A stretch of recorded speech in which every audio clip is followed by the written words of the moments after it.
Portfolio update, June 13, 2025. So, ayun, Friday, last trading day of the week. Yun. So, luckily, lumagpas na tayo ng 100,000 pesos. So, 102,000 pesos na siya. So, ito yung yung portfolio A, kung saan yung ginagamit kong trading style is ano, ah, quick quick trail stop, no? So, or reactive trail stop siya. Ibig sabihin, mas mabilis yung yung exit kapag na-hit niya na kagad yung shorter uh, moving average na sinet ko. So, ayan. Tapos yung isa papakita ko mamaya, yung portfolio B. So, bali na-realize ko pala na hindi realistic yung 100 days. Kaya, bala kong i-extend yung na to, yung trading na to, trading challenge. Pero hindi na siya magiging 100 day or next 100 day challenge. Bale, itatry ko na lang siya hanggang sa siguro matapos yung taon or matapos yung hanggang sa January, no? Or tingnan natin kung ano pong mangyayari dito sa na to, sa portfolio na to. So, kasi nakita ko na or na-realize ko na merong mga may market cycle which is minsan bearish season gaya ng mga nakaraang buwan, tas sinamahan pa ng tariff wars na yun nga sobrang nakaapekto sa performance ng na to, ng portfolio na to. Tapos meron ding bullish season gaya ngayon na ayun nga medyo umaarangkada yung mga stocks, ang daming umaakyat. So, which is naging beneficial siya sa pag-lift ng portfolio na to. Ayan. So, pakita ko na lang din yung isa kong yung portfolio B, which is conservative cut siya. Tingnan natin kung anong nangyari dun sa pangalawa.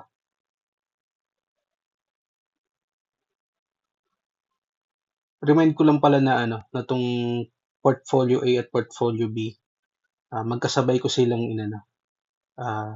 magkasabay ko silang minamanage simula nung day 1 ng 100 day trading challenge na to. So, ayan, ito na yung portfolio B. Malayong malayo yung performance niya dun sa portfolio A na kung makikita nyo ngayon, 111.9 thousand pesos. So, ayan. Ito gain na talaga to.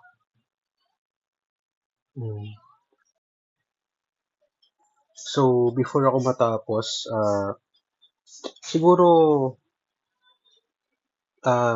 mag-quick charting muna tayo tungkol dito sa mga stocks na nag-lift or naging performer dito sa port na to.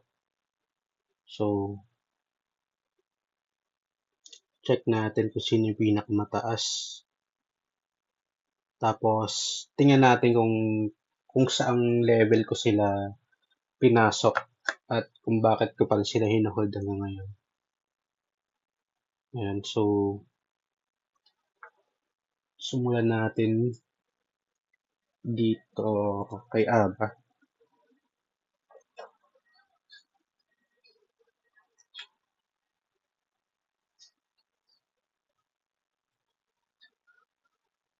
Ayan.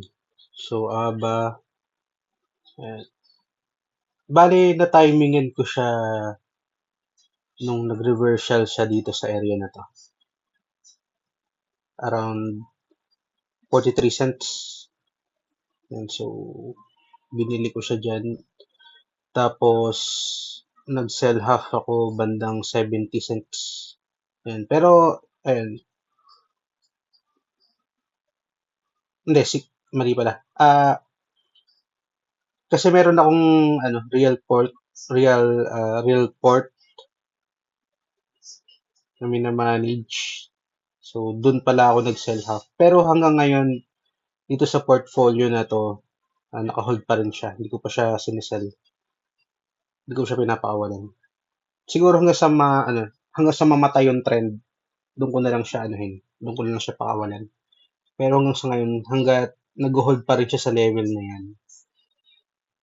So, sige, tingnan ko. Sige, markahan ko na lang siguro.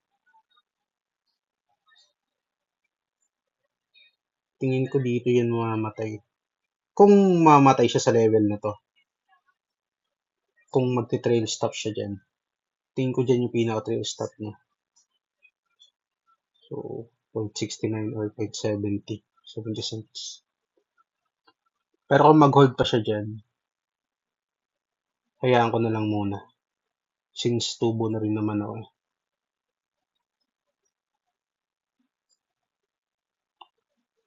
Next, FPH.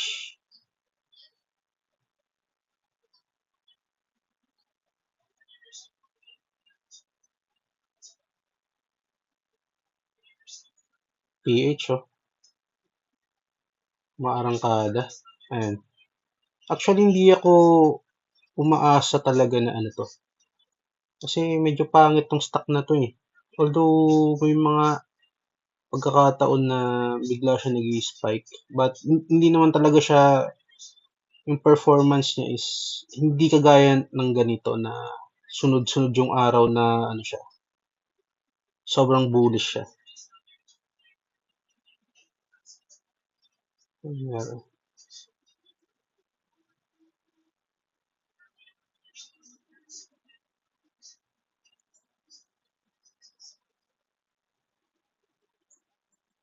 Nagkaroon yata ng glitch.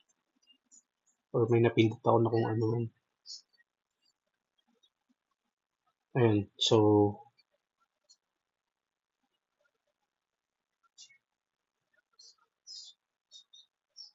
ayan. Sa ngayon, ano muna, hold ko muna si FPH. Tingnan natin kung anong mangyayari dyan. Kasi sobrang, ano ngayon eh, parang sobrang lakas nito ngayon. So, 2 days na siyang nagsisiling, no? Kaya ako muna. Bloom.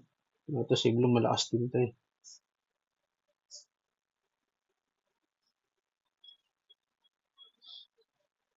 Ito yung sinasabi ko na, ano, na kapag bullish season, talagang, ano, so, sabay-sabay sila nagre-recover, no? Ito si Bloom ngayon, medyo ayaw patalo rin eh. G,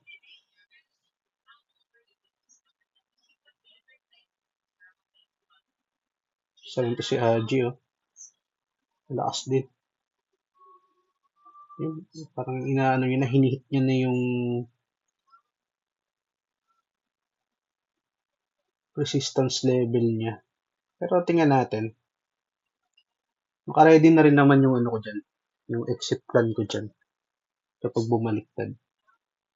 Then last, the Double Dragon Converge. Tingnan natin.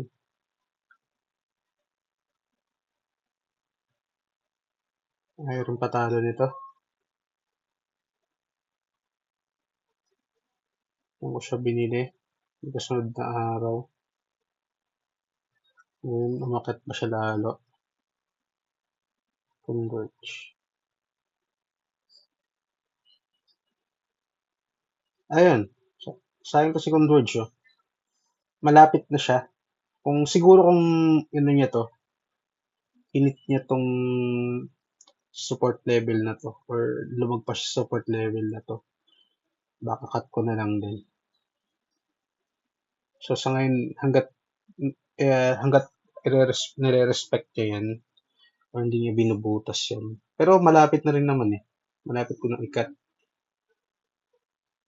So, naka-ready na rin naman ako. Ah, sa ngayon 'yun lang muna yung pinaka-update sa mga hinahawakan kong stocks ngayon. So,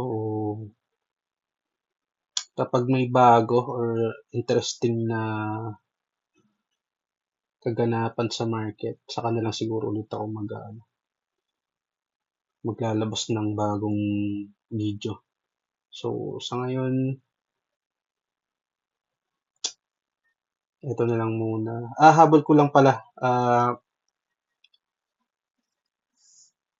So, may Facebook at bukod sa Facebook, mayroon din akong YouTube channel. Baka invite ko na lang din kayo siguro na mag-subscribe. Tapos i-follow nyo na lang din yung Facebook ko. Ah, so, yun lang. Thank you sa panonood. Hanggang sa susunod na video. Thank you. Bye-bye.